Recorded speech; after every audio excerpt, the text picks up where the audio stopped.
Ladies and gentlemen, we have come to the highlight of today's program, the Ask Me Now Forum with NTU President Professor Subra Suresh and former Presidents Professor Cham Tao Soon, Professor Guaning, and Professor Bertil Andersson. As Professor Andersson is overseas and unable to join us physically, he has specially dialed in to join the forum virtually.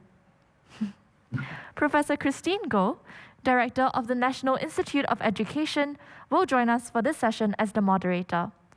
A gentle reminder that you may scan the QR code to post any questions that you have for the Ask Me Now forum. Let me now hand over the session to Professor Goh. Professor Goh, please. Thank you. I think we need to go. The story of NTU is one of amazing transformation. It went from being a teaching university that mainly produced engineers for Singapore to being a research-intensive, comprehensive university. It began in 1991 with only 6 schools and the NIE. Today, NTU boasts of 15 schools that spread across 6 academic colleges, more than 50 research centers, 5 autonomous institutes, and 3 campuses in Jurong, Novena, and one north at Buena Vista. Today, NTU also has more than 5,000 faculty and researchers from 79 countries. In 2014, NTU topped the list of the world's most dynamic under 50 young universities in the QS rankings, and NTU has maintained its leading position ever since. At the helm of NTU's incredible past and present successes are 4 incredible people, and they are with us here today. Ladies and gentlemen, welcome to the Ask Me Now Forum with NTU President Professor Subra Suresh and 3 Presidents Emeriti, Professor Cham Tao Soon, Professor Guaning, and Professor Bertil Andersson, who is joining us online. Professor Subra Suresh became NTU's 4th president in January 2018. Professor Suresh's vision is to transform NTU into a smart campus, a living laboratory where digital technology and tech-enabled solutions will contribute to supporting and enriching learning and living. This year, Professor Suresh launched the NTU 2025 Strategic Plan and the NTU Sustainability Manifesto to grow further NTU's impact on the industry as well as the society for sustainable future. A distinguished scientist, Professor Suresh is among a very small group of scholars elected to 3 branches of the US National Academies of Sciences, Engineering, and Medicine. Professor Cham Tao Soon is the founding president of NTU. He built the university beginning with the Nanyang Technological Institute, or NTI, in 1980, to it becoming fully fledged as the University NTU in 1991. During his tenure from 1991 to 2002, President Emeritus Cham led the transformation of NTU into a world-class university renowned for its research capabilities.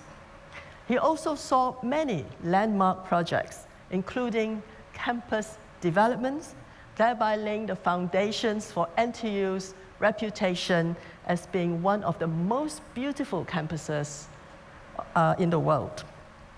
Professor Guaning. Professor Su served as the 2nd president of NTU from 2003 to 2011. During Professor Su's presidency, NTU built 3 new schools to become a comprehensive university, and the undergraduate number grew by over 6,000. He also steered NTU in embracing the new autonomous status in 2006 and undertook major reforms for it to become a top-tier research-intensive university.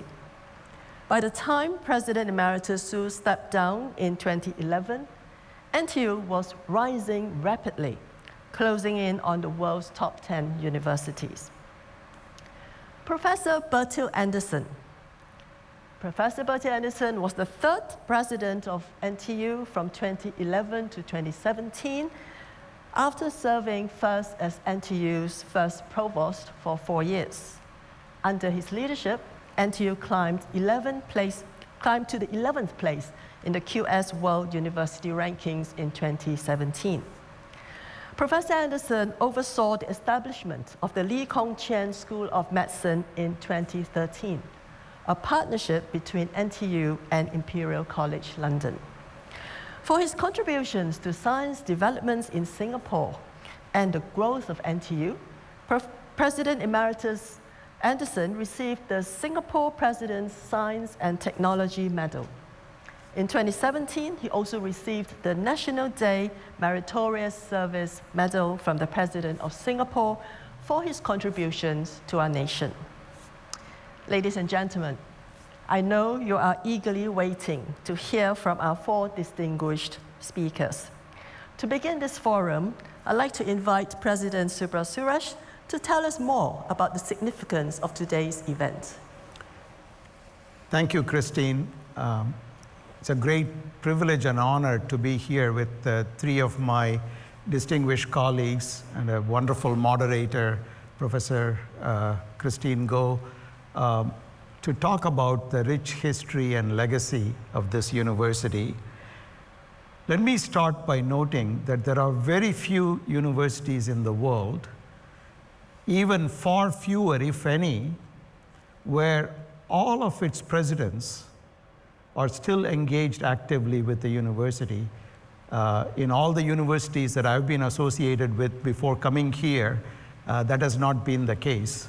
We are extremely fortunate and privileged to have the involvement of my colleagues who are joining me on stage and online. One of the things that occurs to me as I was reflecting on today's panel was that each one of the 4 of us had to examine, reflect on, and face very different set of challenges. As Christine mentioned, Professor Cham, when he started as NTU president, before that transforming the institution from NTI to NTU, he had a set of challenges where NTU began as primarily a teaching university with engineering dominating its campus. If you look back today, we are a very comprehensive university where the 2nd largest college after engineering is the College of Humanities, Arts, and Social Sciences. And we also have a medical school, which is now in its 8th year or so. So we have come a long way. So each of the 4 presidents had to face different set of issues, different set of opportunities, and different set of challenges. So I hope that we'll have an opportunity to talk about each of our journeys today. As we look at the opportunities that each of us face, we also had to think about different aspects of our common vision to elevate the university. For example, during Bertil Andersson's time as president and also Professor Soon's time as president of the university, the NTU had to be brought up from a relatively unknown research university on a global stage to a globally recognized great research university. That took a certain approaches, certain types of investments and activities. If we look at NTU today, one of our opportunities is to go from identifying aspects of excellence across the university to ensuring that that excellence is spread uniformly across the university more and more. And also how to balance between excellence in education, excellence in research, and excellence in innovation. The third major aspect of our collective journeys is that if you look at the students of today compared to the students of the early 1990s, there are very different set of challenges that are facing the students. as they try to get an NTU education and enter a world which is very different from what it was 30 years ago. Today's students face a variety of unprecedented opportunities. The internet did not exist when Professor Cham became president. The social media did not exist when Professor Guaning became president. And many aspects of distance learning that we take for granted today, Zoom and many other opportunities, did not exist for educational purposes when Bertil became president of the university. We did not have a global pandemic where today's NTU students who are here for the last 2 years have spent nearly half of their time on campus during a pandemic. We didn't have the fourth industrial revolution with its impact on artificial intelligence, machine learning, etc. So our challenges are very different. So it'll be very good to look at what each of us had to face in this unique forum that we have. And the last point I want to make is behind every official office holder who is sitting here today is also a human being and an individual. And what makes us unique and what are some of the stories we bring to this job and the journeys and the life experiences and the lessons learned that we bring to this job. You may not know, for example, some of the personal anecdotes. I met Professor Cham in 1991 here at NTU. When I was a professor at Brown University, visiting NTU the year it was founded. In 1997, I met Professor Guaning in his office when the Singapore Prime Minister's office assembled a team of external examiners to audit NTU and NUS in engineering. I spent 3 weeks at NUS and 3 weeks at NTU. As part of that, I interviewed Guaning about NTU and especially about engineering. I met Bertil the day he arrived in Singapore and started his job as provost.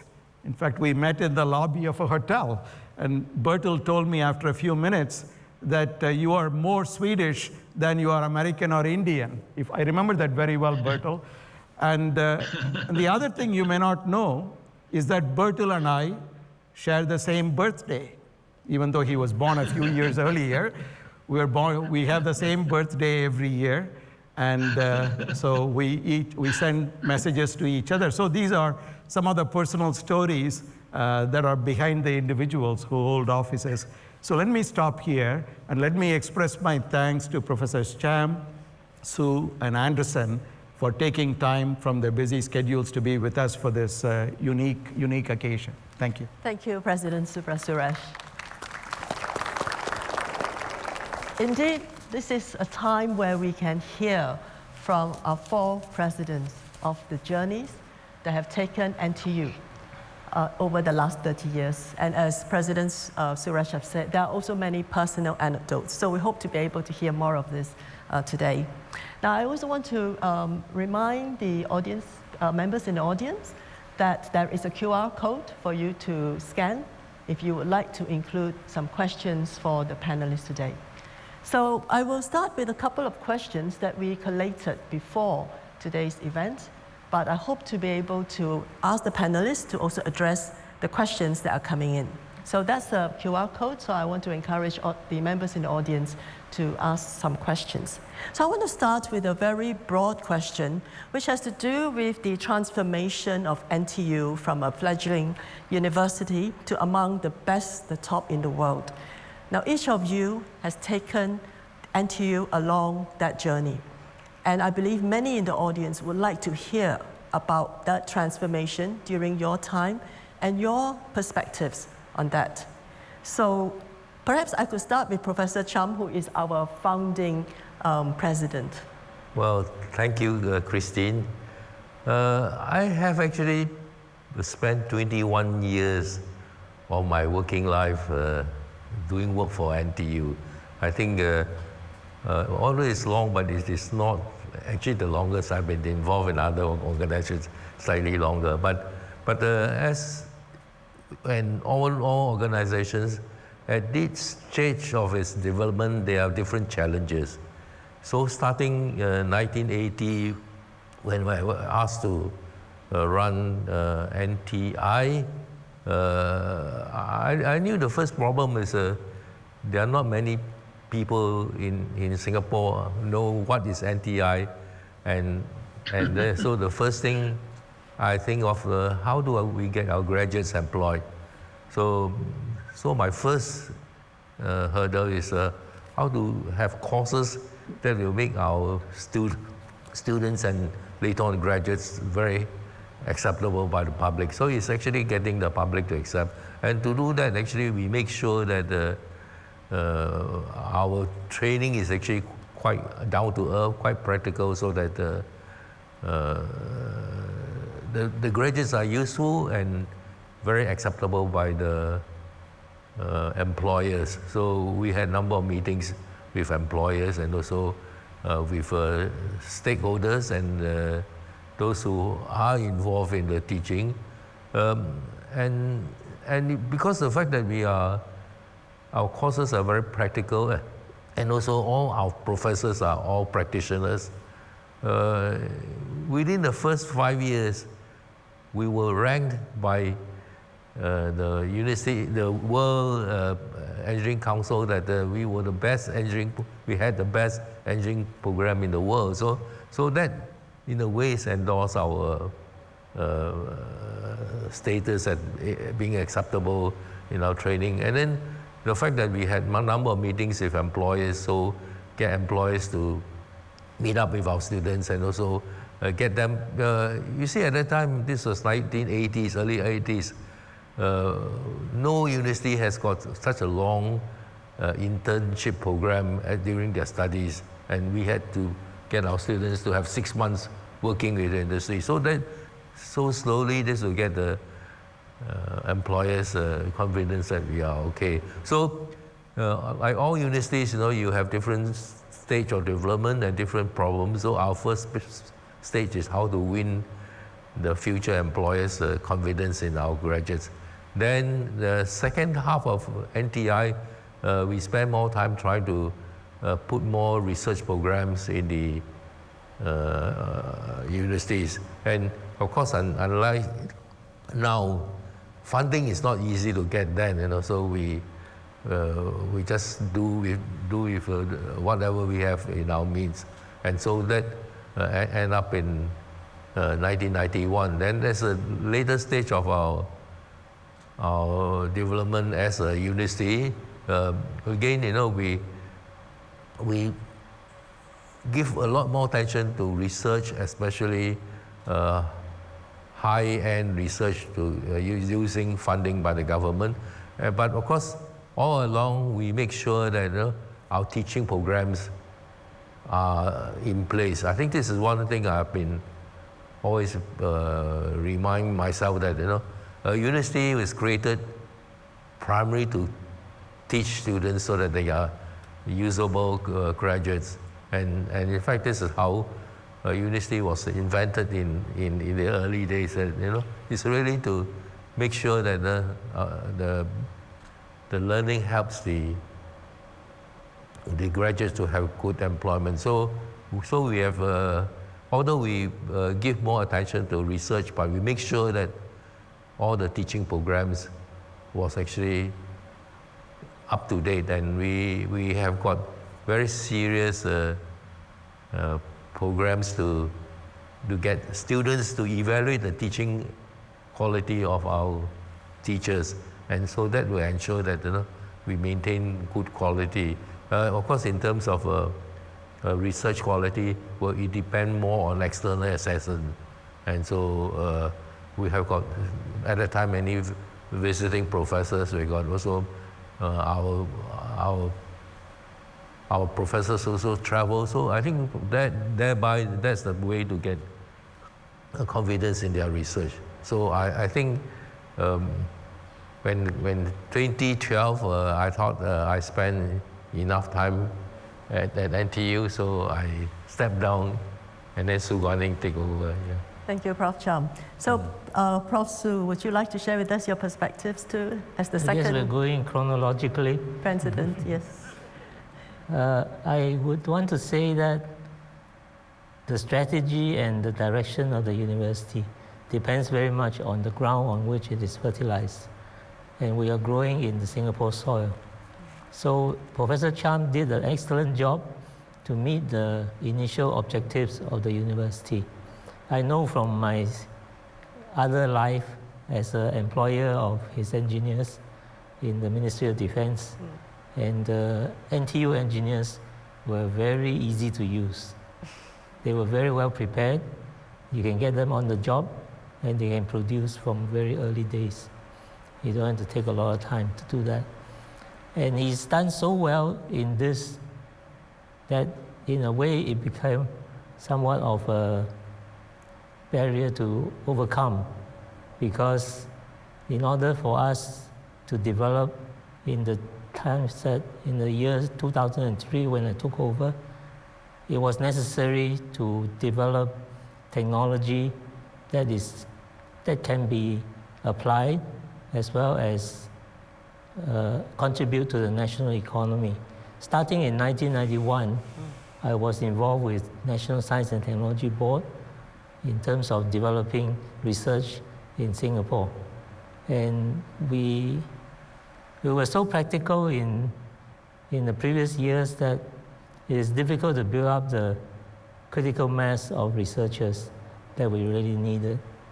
And it took a long time until the year 2000 when the dot-com crash caused some people to relook at the whole thing. So in 2003, when I took over, it was at a at the crossroads. The university was at the crossroads. We had this glorious past of producing very employable engineers. We need to build on that. To build on that, we need to develop research. And research is not something you can do and build in a year or two, or even 3 or 4. To give one example, we started a program called the C.N. Young Scholars Program back in 2006 when we had the opportunity to host the International Physics Olympiad. We wanted to attract some of the top people who get gold medals in order to come and study in NTU. So we created this program.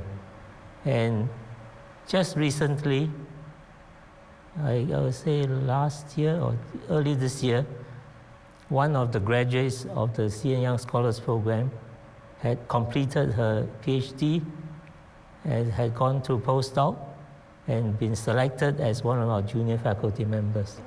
It took as long as that. 2007, she was a scholar, and this is now 2021.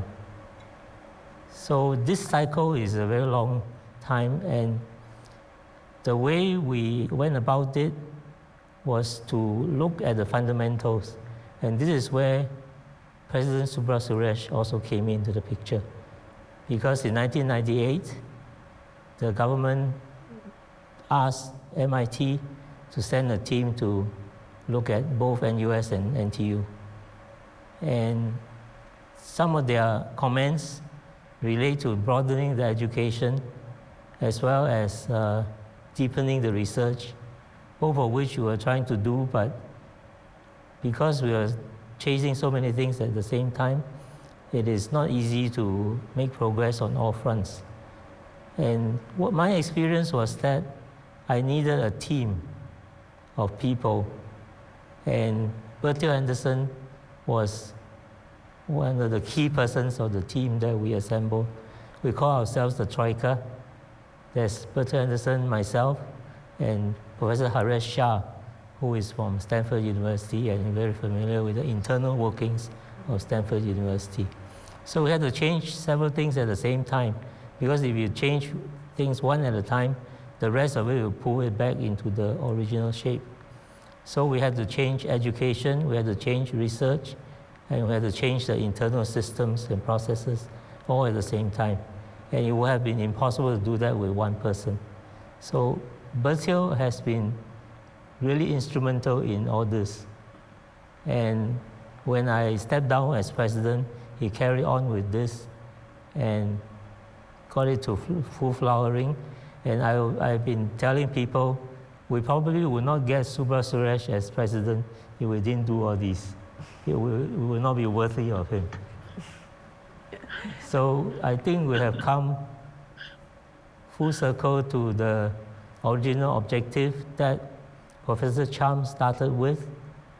And I think what we need to do now, this is for you, Subra, is to consolidate and to make sure that the internal dynamics of the faculty and of the whole community, the NTU as one, can support and continue to produce excellence and flower on the world of university education. Then I think we can all retire very happily. Thank you, Prof. Su. So it's a good time to hear from Professor Andersson now. Yeah. Okay, well, I'm very happy to join you, even if I only can do it virtually. I'm in Mexico City, which I think is exactly on the other side of the planet compared to Singapore. But despite I'm very far away, I feel very close to this event and close to Singapore, because that always stays in my heart, even if I live outside Singapore now. And in contrast to Professor Cham and Professor Su, I came to Singapore from the far away and very cold Sweden. By the way, I have to mention, since Subra mentioned about Sweden, that all my four, myself, but also the other three, has also very close connections to Sweden. So being a little bit nationalistic now, I'm very happy about that. But I was actually invited to Singapore for the first time by Dr. Tony Tan, who requested me if I could be in the NRF Science Advisory Board. So this is how I came to Singapore in 2006. And that was a wow factor, because I didn't know so much. But during this week I was here, I realized the potential of Singapore.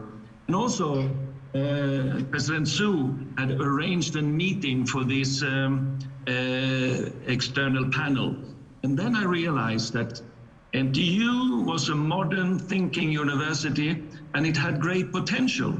So when I, some months later, was discussed to become the provost, I left the French good wines in order to come to enjoy the Singapore Laksa instead. And everyone here, and I started to work very close with President Su as the provost and Harish Shah, that was them. We were a troika, and I think that was important that we were a troika. And we heard this evening now about the progress. And progress many times needs change. And I think we became change agents. And change in an academic organization is not that easy, we must admit. It's something like turning an ocean ship around very quickly. Many people say you cannot change universities, but we did. But it was not necessarily easy. It was quite tough decisions, tough discussions, tough implementation. And we did it. And this was, I think, what was important, that we could make these changes for NTU. And so I think the NTU story is a unique story. And I live outside Singapore, and the NTU story is well known around, and many people talk about it. Sometimes I'm a little bit sarcastic and I say, maybe the NTU transformation into a success story is better well known abroad than in Singapore, but maybe that's a nasty comment from my side. Anyway, so that's something we should be proud of as management, and I also think alumni should be proud of that, and I think they are. So I have enjoyed my journey around the world, particularly the one in Singapore. Thank you, Professor Andersson. May I ask Prof. Suresh now to share your perspectives? Sure. My Singapore journey started in 1983. So that was the first year I visited Singapore. On my way I was traveling from California to India, and Singapore was a stopover, and I had about 9 hours to spend. And thanks to SQ, there was a free shuttle bus that took on a tour of the island. That was my first exposure to Singapore. Then I started coming periodically. By the way, 1983 was also the first year I visited Sweden. And I spent a month and a half in Stockholm. And Bertil and I share a lot of Swedish stories as well. And then I started coming every year. Then in the mid-1990s, around 1996, I got a call from NSTB asking me if I would serve as a consultant and a reviewer. They were planning to establish an institute called Institute of Materials Research and Engineering, or IMRI. So I was a reviewer for that proposal. Then in 1997, I was on a sabbatical in Sweden from MIT. And the then president of MIT, Chuck West, called me. He said, well, you are goofing off in Sweden on sabbatical leave. I have a favor to ask of you.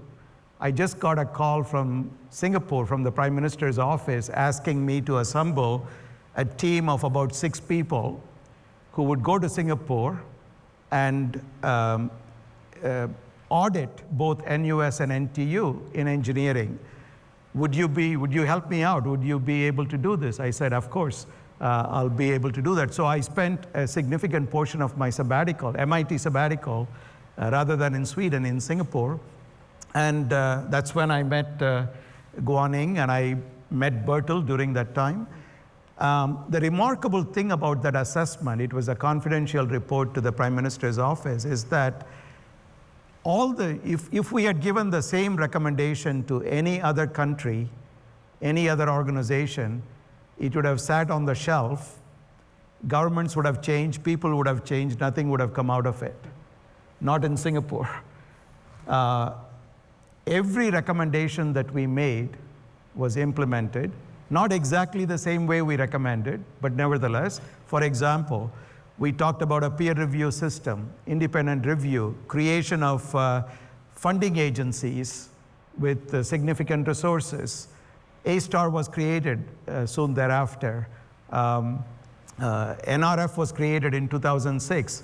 The Singapore-MIT Alliance started in 1998. The CREATE campus was created in 2006. The Smart Center between MIT and Singapore started in 2006. Now we have ETH, TUM Create, and many others from Israel and so forth who are involved in this. So it's been a remarkable effort. And I think even though I had never lived in Singapore, but the longest I had lived until I took this job was in 2006 for the RIE. That's when the CREATE proposal went in front of the RIE committee, and I presented the first CREATE proposal as the lead PI for MIT. So I got to meet, and that's when I met Koh Boon Wee for the first time at the RIE meeting, and he was then chairman of DBS. And so we had lunch together. So it's very interesting to see how you get engaged with institutions. It just so happens that there's 2 countries, both of which start with S, that I visited for the first time in 1983, in the same month in August, were the 2 countries with which I would continue to interact for most of the succeeding 30 years or so, Singapore and Sweden. My interactions with Sweden continue still to a large extent. So that's my Singapore story. Thank you, President Suresh. In fact, indeed, we hear about actually a lot of interconnecting threads that I believe many of us aren't aware of.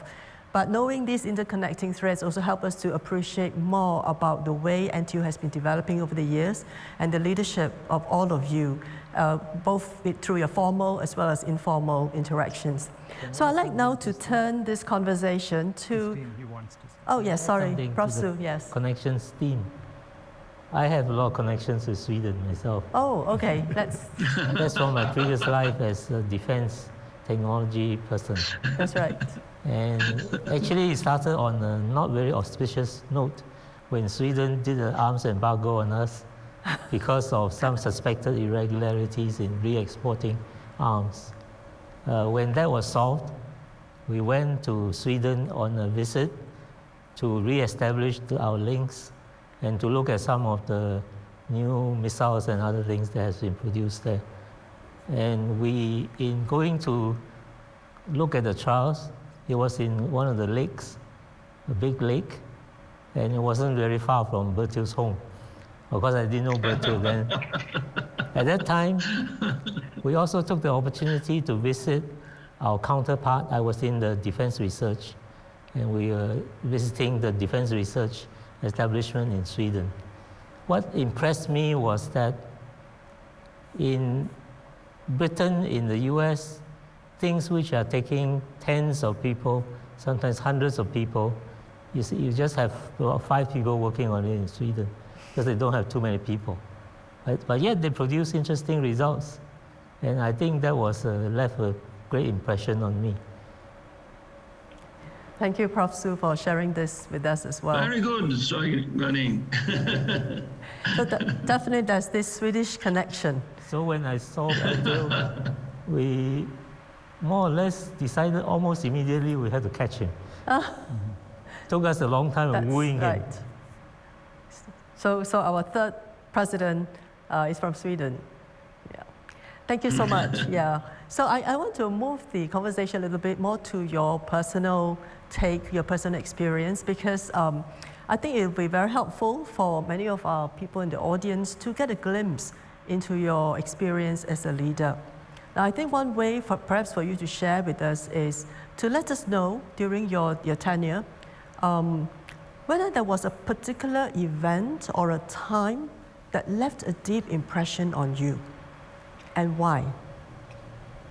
Okay, so I'll just open this time to any of you to take this question. And I see Bertil coming forward, Professor Bertil Andersson, so maybe we'll start with you. Yeah. I think, you know, the most exciting events had to do with the medical school. Of course, during my time, the establishment of the medical school was very important. I mean, it was important for NTU. I think it also was important for Singapore. And both memories I have of the medical schools are 2 SMS messages. First was an SMS message back in 2007, where I got a SMS message from Ministry of Education and said, Professor Andersson, would you be interested to be in a committee about expanding of the Singapore educational system, including a new medical school? And things happened fast in Singapore. Only 5 years later, I got an SMS from the ministry again saying, the ministry has approved the new medical schools. So these were 2 exciting SMS messages that I think was important for myself, and also memories for me and also for NTU. But I must also add, you know, it was a lot of hard work with NTU. You must be a little bit of a workaholic to manage this position, and I think all my colleagues here are also that in one way or the other. But it's also fun. It was really fun. You met a lot of people. And particularly since this is an alumni homecoming, I would say one of the most fun events I ever had was with alumni. In Singapore, but also in China and Europe. And I'm gonna tell a secret here, that every October when there's an Oktoberfest, to this day, I go with the European, German, Swiss, and French alumni to the Oktoberfest in Munich. So this is my way of keeping to the alumni to this day, and that's fun. Thank you. Thank you. Let's hear from the others. Okay, I thought I need to share with you what is the most important contribution for me to NTU. As you're aware, in 1979, there was a ministerial committee, so CPTE, who decided, you know, Singapore need more engineers and need, in addition to what the time was still US, but National University rather than NTU, in addition to the type of engineers they produce, Singapore need more what they call practice-oriented engineers. This was 1979, and because of that, Nanyang was, or at first not Nanyang, but actually Institute of Technology was created. Of course, you may not know, initially the Institute of Singapore Institute of Education, Institute of Engineering was not to be in the Nanyang campus, but in somewhere near the, I think it was near Changi. Now, as you're aware, at the time 1950, there was the collapse of the Nanyang University, and the then Prime Minister Lee Kuan Yew said that, tell the Nanyang Council that in taking away university, we are giving you a better university, and the university will be located in the campus, Nanyang campus, and shall retain the name Nanyang. So that's how we will have to shift venue, instead of somewhere in Changi, it has to be in the present very beautiful campus. But I have no issue, because I think it is a very good campus for university. But what I thought my contribution, not so much on building it in Nanyang campus, but I had to face the Ministry of Finance to give funding to the university. The initial decision is, since you are going to be a young university compared to, at the time, NUS, you should have a different funding mechanism. You cannot have the professors as your academic staff. They should be just senior lecturer and principal lecturer. It will be a lower grade. And not only that, capitation for the university, capitation is what government funding for per student is not going to be equal to NUS. So I thought this would not be a very good start, because if you want to have a university, you must get the same equal treatment. So I complained to Tony Tan, because Tony Tan was one who has the responsibility of building NTU. He went to see the Minister for Finance, but of course Minister for Finance won't give in. So at the end, he has to appeal to the Prime Minister. Of course, Mr. Lee Kuan Yew say something, it will happen. So we became same. Our staff could get the title of associate professor and the full professor, and even the capitation rate, although they have to do it, but I think the Ministry of Finance wasn't very keen to give the same funding. Actually give us less funding as compared to the engineers in NUS. So I still remember the perm sec of the Ministry of Finance. Oh, we give you the same funding, but he forgot. For the first 2 years, although I was president of NTI, I continued with the Dean of Engineering NUS. So I know what's the capitation rate for engineering. So I don't mean say you are not telling me the truth, Then he realized that, that since I'm on both sides, so we have the same capitation. That's how we managed to give a good starting to the NTL, because later become NTU on the same ground. So I thought, to me, that is the most important contribution to the university. Thank you, Prof. Cham, sharing this memory with us. Yeah, Prof. Soon, please. Can I jump in and say how crucial that was? When I came into the university, I discovered that the university is actually very financially sound. and it had reserves in various places that could be used to good effect. And in fact, later on when Bertil came in, he used that to very great effect. And that was all thanks to Prof. Cham. So when we were doing that, we were saying a word, our own prayer of thanks to Prof. Cham for establishing the university on such a sound footing. But the other thing is, even though I think we had equal capitation rates, but our research funding is much less. And that actually condemned us to a permanent second-tier status. And one of the most important things I think all the presidents have been able to do is to ride the wave, depending on what is the wave currently in the country.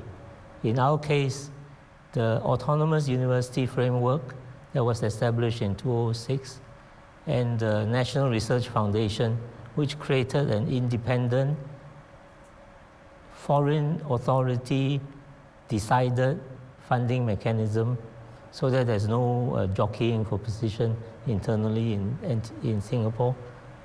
Those were the two things that we wrote in order to bring NTU to the status of a world-renowned research university.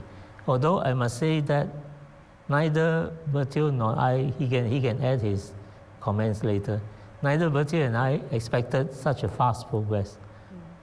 So we were really very gratified to see what happened, thanks to the financial soundness that came partly from Prof. Cham and also the directions of the education that came from the MIT team, as well as the opportunities that was created by the National Research Foundation and the Autonomous University.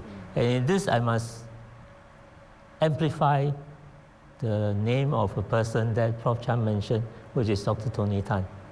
Dr. Tony Tan is really the mastermind behind all these changes.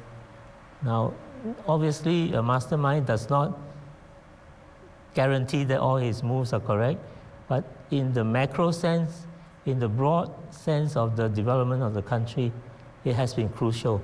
And without Dr. Tony Tan, we wouldn't be here. Talking of sound finance, hello? Yeah. I think there's a secret that you may not know. You see, at that time, our financial system is that, if we have any savings, we keep the savings.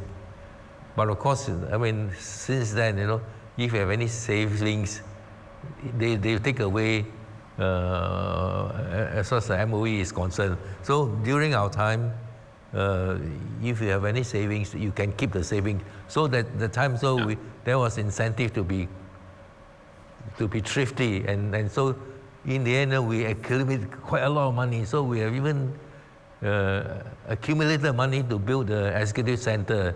Executive center was actually entirely from our savings, which they actually, maybe I shouldn't say it, but never mind. Privately, I tell you. The PERMSEC is no longer there. Pardon? The PERMSEC is no longer there.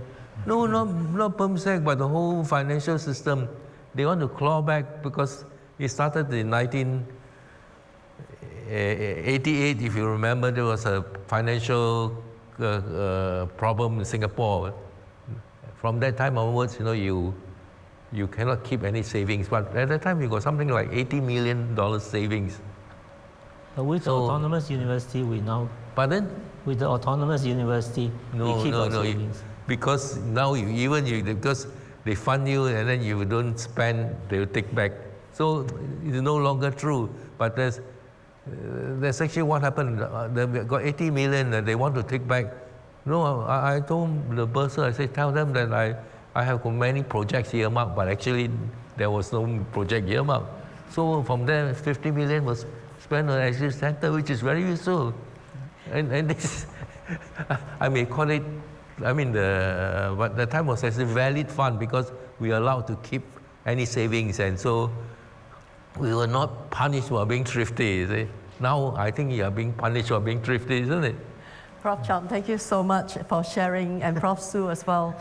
for sharing your experiences and actually helping us to understand how difficult it is to be a leader in a university and having to navigate so many challenges. We have many questions that are coming in, but I thought I'll ask Prof. Suresh to also say something first. Yeah. So you asked about a couple of memorable moments. The first memorable moment for me started in 2006, which has had a big impact for Singapore and for NTU. So until December of 2005, I was a school chair at MIT in engineering.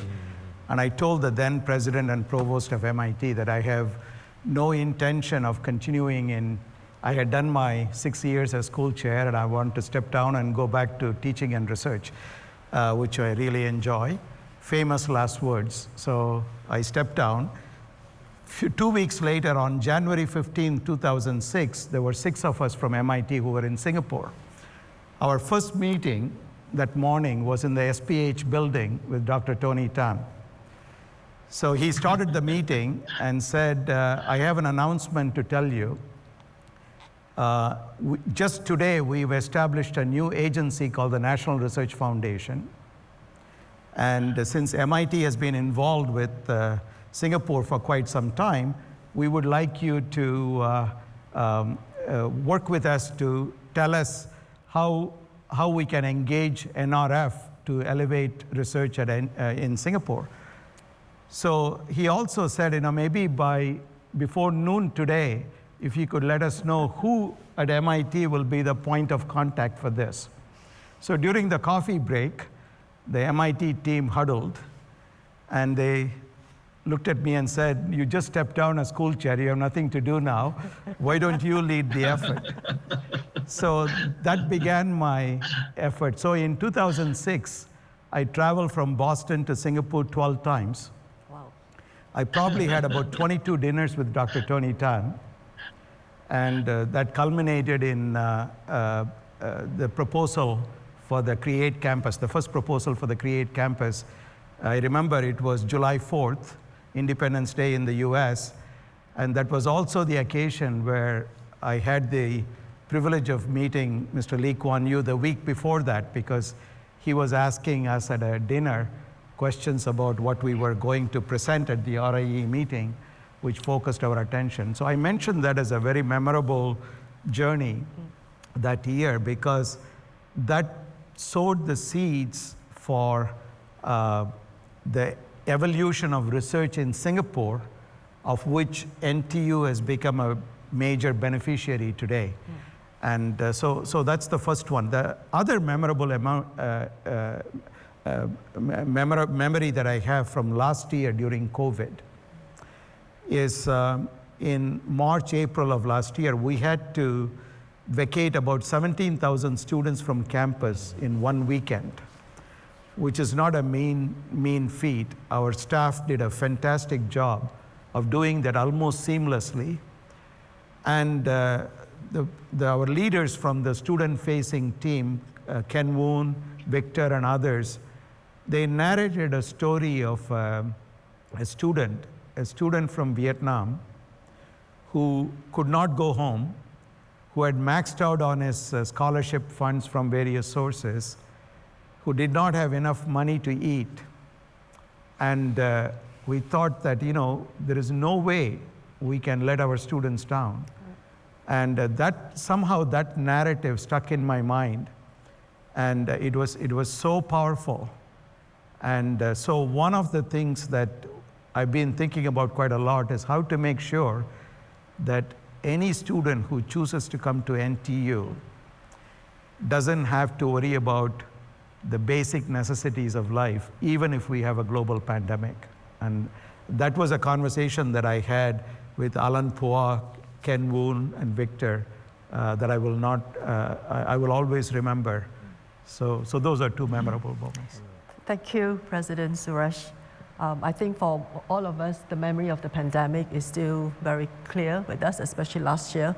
And I think many of the students and faculty were also very appreciative of the funds that were made available for them. And now we hear the personal anecdote of possibly one of the reasons for the genesis for a lot of the help that our students are getting.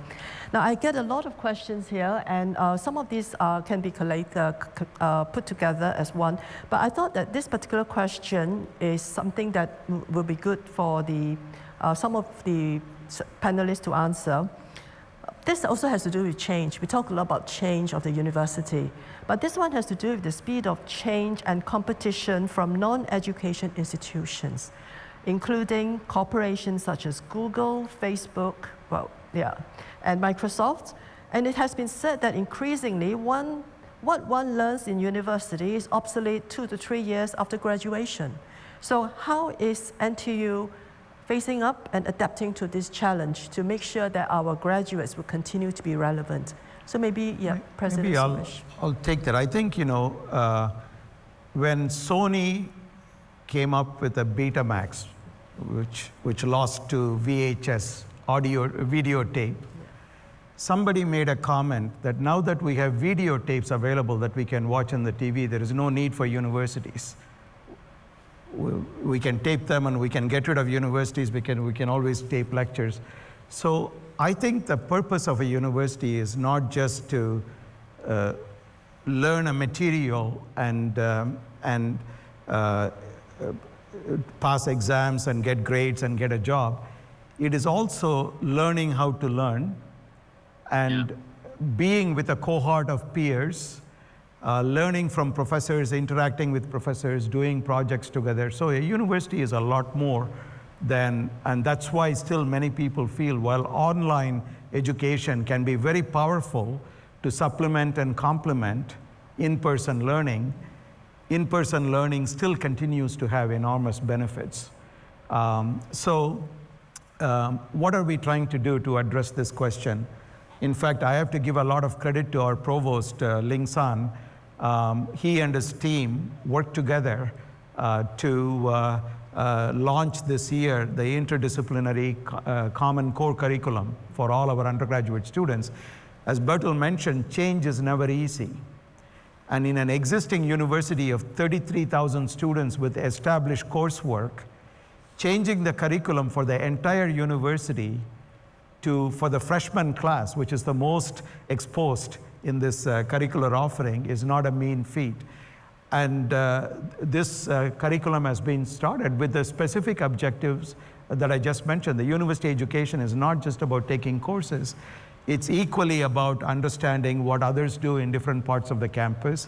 A broad university like ours offers spectacular curriculum, and how can the students benefit from it? How can a humanities student sit side by side with an engineering student or a mathematics student to learn a subject that will stay with them for a long period of time? So it's not just about mastering a few credits, but learning how to preserve the credit for the long haul. So internship opportunities that Professor Cham talked about, now we have made it available to all. Not only made it available, made it a requirement for all of our undergraduate students. So I think these are the kinds of major changes that we want to put in that keep up with the times. With the technological revolution, with things like artificial intelligence, etc., we are at a pivotal point in time where it is not about technology either benefiting or hurting humanity. For the first time in human history, we are also having a conversation about whether technology will fundamentally alter humanity itself through such things as artificial intelligence and machine learning and data science. If so, what do we do about it? So our students have to be prepared in things that we have never thought about before. Recognizing fake news from real news, recognizing human intelligence from artificial machine intelligence, the advantages and disadvantages of both. So we are in a very critical, pivotal point in history where education has to play a very different role. And I don't believe that just online course taking in Coursera or somewhere else will completely address that critical question. Thank you.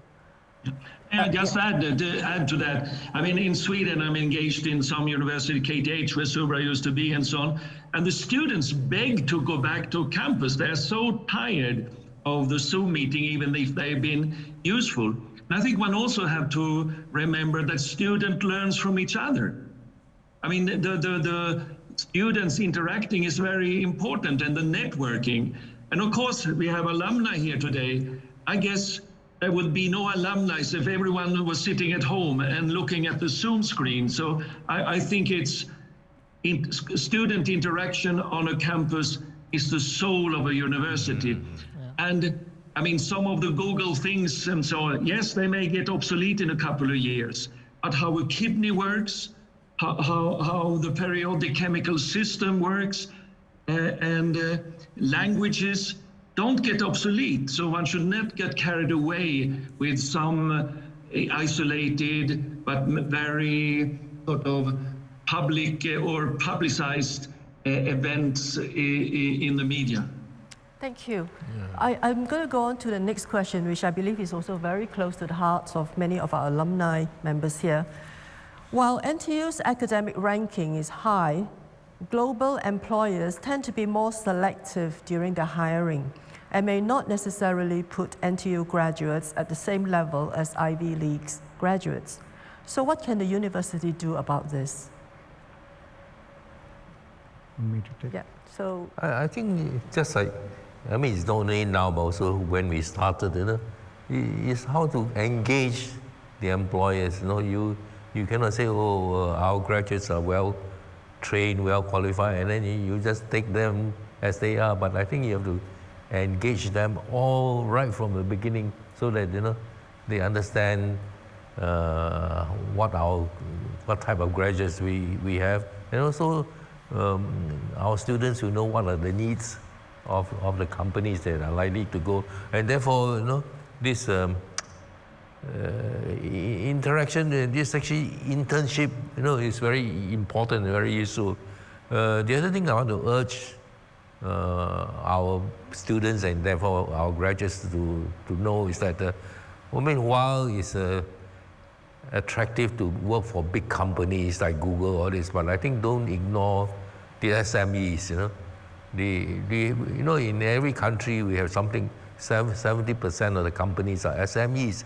In fact, they provide much more employment than all the big companies. So you must not ignore them. And so in your interaction or the university arrangement for interaction should be also get the students to interact with SMEs, and SME in turn understand what are the qualities of our graduates. I think that's my advice. Thank you. Yes, Prof. Soon, please. I think reputation is something that takes a long time to build up. If you look at Cambridge, Oxford, hundreds of years at the top of the UK education pyramid, and the Ivy League universities in the US, it's very difficult in a short time to get to that kind of a recognition level. I think what Prof. Cham says is actually quite important. If we make sure that our graduates are not only well prepared for the job and be able to produce good results, but also learn very well on the jobs, as well as learn from their alma mater, which we will try to provide for the alumni. This would change. It takes many, many years of effort on the part of many, many alumni to start to change the image of the university. Even if we talk about locally within Singapore, I think Bertil will tell you how he feels about the reputation of NTU versus NUS. We can have a ranking which is very close to NUS or sometimes exceeding it. But if you ask the employer, they would go to try and test it and still say that they prefer NUS. I think that is still the case. So we will have to try harder. Thank you. In fact, I think what you've just said, Prof. Su, actually speaks to the importance of alumni in building the reputation, the engagement of the alma mater. Yeah, I wonder if Prof. Suresh and Prof. Andersson have anything to add? So if you look at universities, their global standing is based on accumulated body of accomplishments the longer you've been around, the greater is the opportunity or the probability to accumulate a larger body of accomplishments. And universities have a very long time constant. So not only does it take time to build the reputation and let people know about the accomplishments, the inertia is so large for universities. It also takes a long time for people to realize that some universities have lost it long after they have lost it. So on the way down as well, it takes a long time because some of the momentum carries for a long time after the accomplishments cease to exist or cease to happen. So on both counts, NTU is at a strategic disadvantage. But what Professor Su mentioned about accomplishments is, we have 265,000 alumni, and their increasing accomplishments will keep NTU in good stead. Just take in China, for example, where we have more than 30,000 living alumni. Many of the people who attended our NCPA program, they are in very influential positions. In other parts of the world, including in Europe, in India, in Korea, and places like this, we have a growing body of alumni who are occupying increasingly influential roles. But I try to remind myself and remind my colleagues also, one of the unique, perhaps fortunate things about universities is companies come and go. In many countries, governments come and go, but universities stay. And universities survive for centuries. And hopefully, at our 50th anniversary, at our 100th anniversary of NTU, the accumulated body of accomplishments of NTU will be so powerful, even more powerful than it is today. It has to be. And I think the momentum will take us in the right direction based on where we are today. Thank you. I have one thought. Yes, please. Based on my visits to MIT. MIT has accumulated a very long list of achievements and firsts in technology. And I saw this in the MIT Museum, where you have all these documented throughout the decades and years, especially also including even the war years, where MIT was quite instrumental in winning the war. So if we could, I think starting with Professor Cham's time, there are already some significant contributions to the Singapore economy and companies. For example, the diamond coating that came out from NTU and is now a unicorn, a very highly valued company. And we are having more and more interesting research results.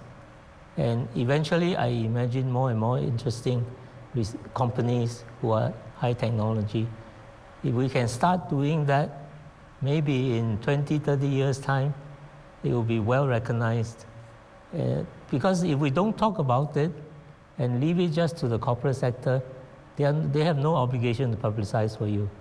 So I think one of the alumni functions that can help NTU achieve what you are talking about achieving is that help us by telling us the success of NTU and how it's received. And we could create something on campus that is the center to go to see what NTU has brought to Singapore. I think that is something that could be a very useful thing to have. Thank you, Professor Su. Well, time is really, running along, and I know we want to stay here for much longer to engage with all our panelists. I will have to wrap this up now with the one last question, and I think this question I will have to ask Professor Suresh to answer.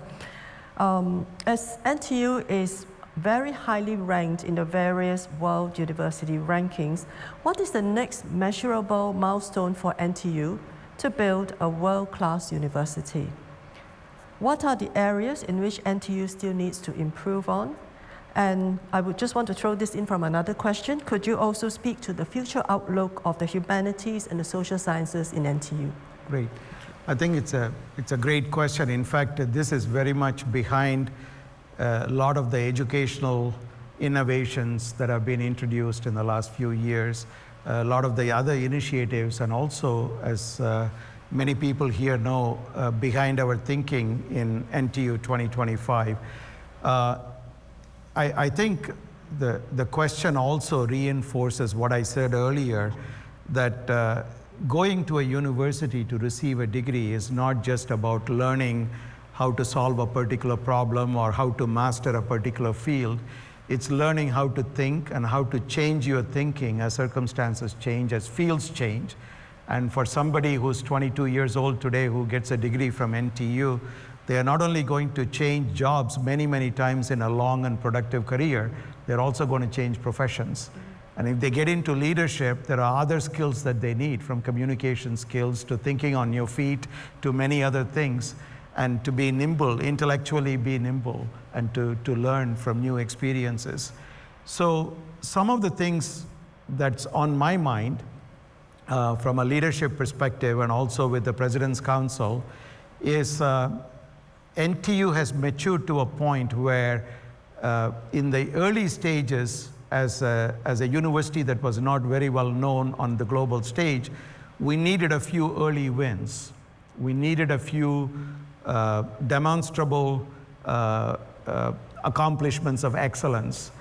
But we are at a point where a few isolated pieces of excellence will not suffice. We have to have a more uniformity of excellence where that spreads across different disciplines. The second is with respect to the challenges facing the generations of students who are graduating today.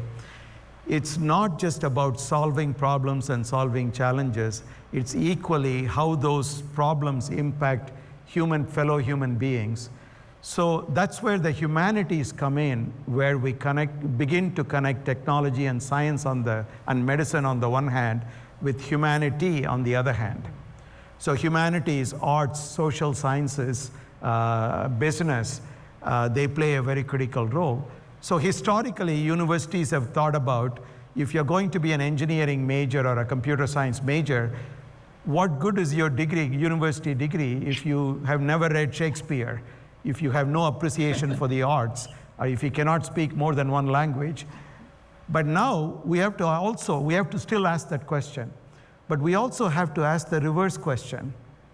If you're an English major, if you're an arts major or an economics major, but you live in the 21st century in the era of 5G and the fourth industrial revolution, if you don't know anything about coding, if you don't know anything about artificial intelligence, are you likely to be a successful citizen? So how do you bridge that gap in both directions? And the same way with medical doctors, they are using technology more and more. Robotics, AI becomes part of their daily routine. And not just in education, as LKC Medicine does very well, but also in the daily practice and treatment of patients. So there, balancing technology and humanity on a daily basis is going to be critical. I think that's the cusp, that's the pivotal point or the inflection point that NTU is in today as a technological university, where humanities, social sciences, and humanity, focus on humanity, have to be a part and parcel of a technological university. If we divorce the two, we will not be successful. And that's deliberately why we established the NTU Institute of Science and Technology for Humanity, and to shine a light on that particular issue. And that's also our driving force behind the introduction of the interdisciplinary common core curriculum, etc. So I think that's where the intimate connection really lies. Thank you, President Subra Suresh.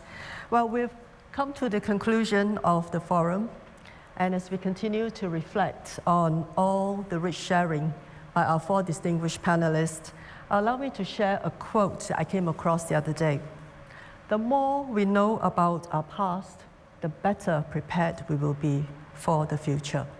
So on this note, please join me in thanking all our distinguished panelists for this afternoon, Professor Subra Suresh, Professor Cham Tao Soon, Professor Guaning, and Professor Bertil Andersson.